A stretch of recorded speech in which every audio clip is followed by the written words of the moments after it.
Assalamualaikum warahmatullahi wabarakatuh. Apa kabar anak-anak sekalian? Kelas 5 Tolha bin Ubaidillah. Semoga kalian selalu sehat dan tetap semangat ya belajar di rumah. Nah, kali ini Ibu akan melanjutkan pelajaran keempat dari Membina Masyarakat Madinah.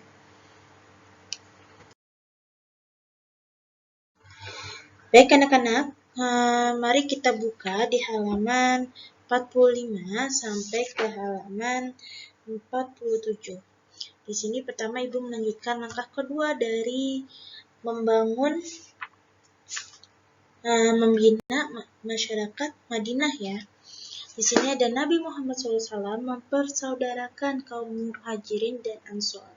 Beberapa hari setelah tiba di Madinah, Rasulullah mengumpulkan kaum Ansor dan Muhajirin di rumah Anas bin Malik dan mereka berjumlah 90 orang laki-laki. Rasulullah SAW mempersaudarakan kaum Ansor dan kaum Muhajirin atas dasar tolong-menolong. Di antara para sahabat yang dipersaudarakan antara lain yang pertama Ja'far bin Abi Thalib dipersaudarakan dengan Mu'adz bin Jabal, kemudian Utsman bin Affan dipersaudarakan dengan Aus bin Sabit, ketiga Abu Bakar Asy-Syiddiq dipersaudarakan dengan Kharizah bin Zubair, keempat Umar bin Khattab dipersaudarakan dengan Itbah bin Malik, yang kelima Abdurrahman bin Auf dipersaudarakan dengan Sa'ad bin Arabi. Rasulullah SAW menjadikan mereka bersaudara dan saling menyayangi atas dasar ukhuwah Islamiyah. Mereka juga mendahulukan persaudaraan daripada keluarga atau suku. Dengan dipersaudarakannya mereka, keadaan sosial ekonomi masyarakat akan terbina dengan baik, sehingga ketika kaum Muhajirin tidak membawa harta dan ketika kehilangan pekerjaan, maka atas pertolongan kaum Ansor mereka memiliki mata pencaharian dan pekerjaan sendiri. Dengan pertolongan kaum Ansor, kaum Muhajirin dapat hidup mandiri dan dapat merasakan kehidupan sosial masyarakat yang damai, aman, dan tentram berdasarkan prinsip hidup yang Islami. Nah, selanjutnya yang terakhir, langkah ketiga ini adalah perjanjian Madinah ya. Langkah Rasulullah adalah mengadakan kesepakatan dalam bentuk perjanjian damai dengan kaum Yahudi yang tinggal di Madinah. Kaum Yahudi ini dapat hidup berdampingan dengan kaum muslimin dalam menjaga dan memelihara keamanan dan ketertiban kota Madinah. Kaum Yahudi yang tinggal di Madinah adalah Bani Qainuqah, Bani Nadir, Bani Quraizah, dan orang-orang Yahudi Khaybar. Kaum Yahudi sudah mengetahui kebenaran ajaran agama yang dibawa oleh Nabi Muhammad SAW, namun mereka tidak mau beriman kepada Rasulullah SAW. Kaum Yahudi, maksud Ibu ya, mengetahui berita kenabian pada kitab mereka dan menyampaikan berita itu kepada penduduk Madinah, namun ketika kebenaran itu datang mereka mengingkarinya. Rasulullah SAW bersikap waspada kepada kaum Yahudi karena sifat mereka yang tidak dapat dipercaya, dan Rasulullah mengadakan kesepakatan dengan para pemimpin Yahudi di Madinah.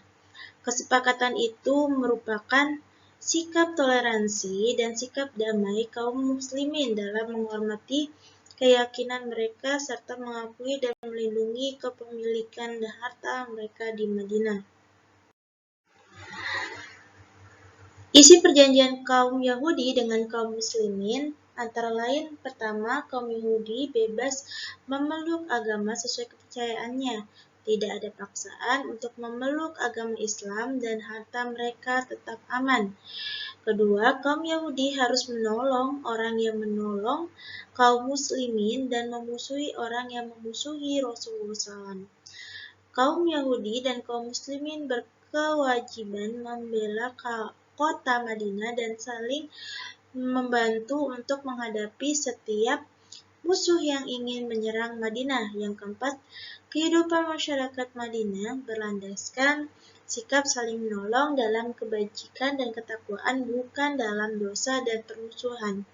Semua perjanjian dibuat agar negeri Madinah tertib, aman, dan damai, dan dapat dikenal dengan perjanjian Madinah atau piagam Madinah. Ya, jadi dari perjanjian tadi itu bisa dikenal dengan sebutan perjanjian Madinah atau piagam Madinah.